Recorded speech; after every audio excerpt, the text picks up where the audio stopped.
Maintenant, nous commençons à partir du paragraphe 16 et nous descendons. Nous irons jusqu'au paragraphe 19. Écoutez ceci. Maintenant, je prends ça en bas.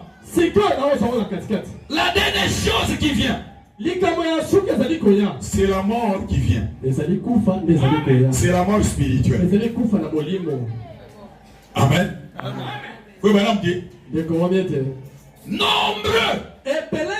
Beaucoup de gens se contentent d'avoir un grand nombre de membres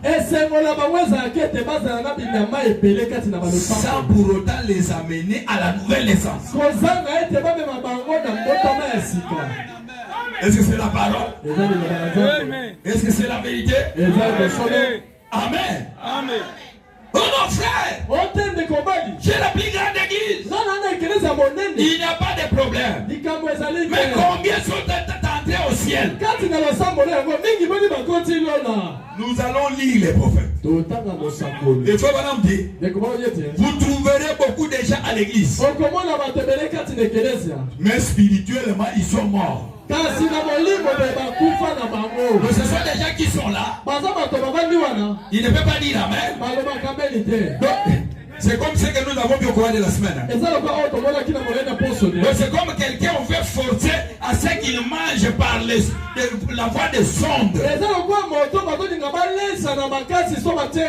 Donc pour aller à l'église, on doit les forcer. Et quand il se met, il ne peut pas dire amen à la parole. Ce sont des gens qui sont déjà morts spirituellement. Mort spirituellement. Examinez-vous que vous ne soyez pas parmi ceux-là. Je répète. Maintenant la dernière chose qui vient, c'est la mort. La mort spirituelle. Les églises meurent spirituellement.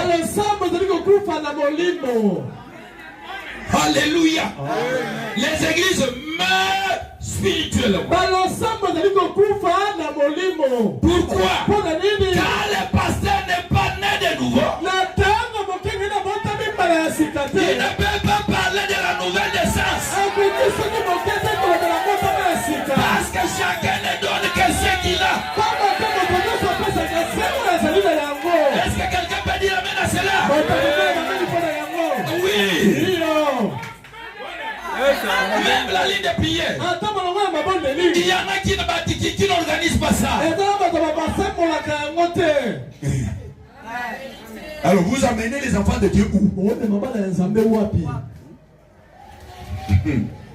Les églises meurent spirituellement. Et s'il y a des gens qui seront jugés sévèrement, ce sont les prédicateurs. Et si réellement, derrière la chair, il y avait des prédicateurs nés de nouveau, il n'y aurait pas de division. Dieu ne nous a pas appelés à diviser son corps.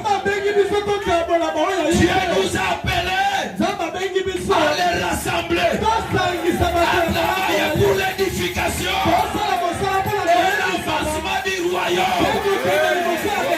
J'aimerais entendre quelqu'un dire amen. Si le corps naturel n'est pas divisé, le corps de Christ ne peut pas être divisé.